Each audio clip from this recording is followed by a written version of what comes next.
Hello everyone, and a special hello to all my friends and acquaintances in Raglan. It's been a really beautiful day in Raglan today, and it got me thinking that for me, one of the unlooked for benefits of this current situation we find ourselves in is that you can hear the world. And when I went walking this morning, because I like to go walking, but when I went this morning you could actually hear the ocean in the harbour, which normally you can't because there's car noise and all kinds of other people noise, but this morning you could actually hear the water coming into the harbour, and it was so loud. It was so loud, and it was beautiful and very peaceful. So I hope that in whatever is happening for you at the moment, there are some unlooked for benefits as well in having to be at home and having to be quiet, and maybe you'll be able to hear something that you haven't been able to hear before. But anyhow, here we are on the Spaghetti Giraffe, chapter 3, and as you'll recall, or you may recall,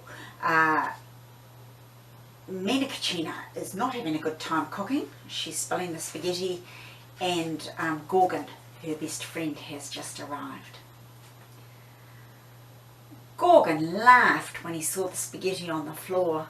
"Not again," he said. Mina Cucina smiled. "It wouldn't stay put," she said. "Things in this kitchen never do."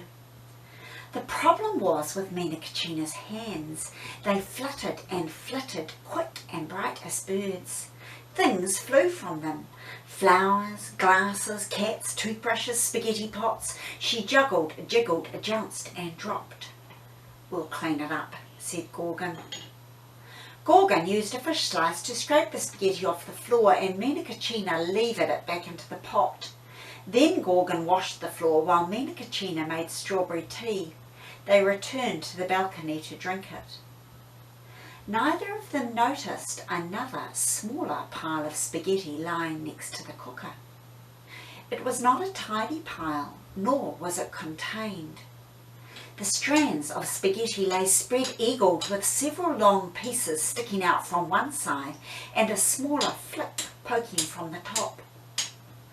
The afternoon sun slid across the kitchen floor. It inched around the table and idled towards the cooker, raising itself ray by ray onto the left-behind pile of spaghetti. First the sun eased across one long piece, then another, then it crept across the main pile. The spaghetti appeared to shudder. Barely a ripple. It could have been a trick of the light. But no.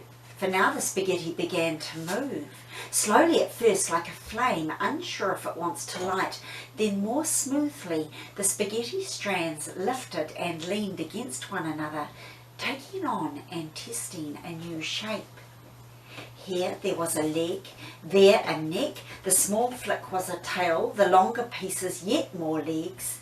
There were 4 in all, complete with knobbly knees and shapely hooves.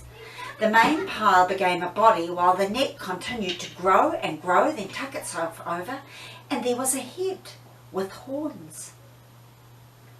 The sun passed, and for a short while the spaghetti creature rested in its new body, until, with sudden effort, it levered itself upright, first onto its belly and then right up onto its hooves, where it stood and swayed, claiming its place in the world. It was a giraffe, a spaghetti one, but a giraffe nonetheless, with a long graceful neck and glossy golden coat. And there, if you can see it, is one of Deb Hines' wonderful pictures of the giraffe.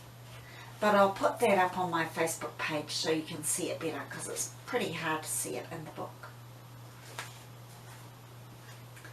The spaghetti was still a bit soft, so the giraffe wavered in places. But as the pasta hardened, the spaghetti giraffe took first one cautious step and then another, testing out the movement of his newly fashioned limbs.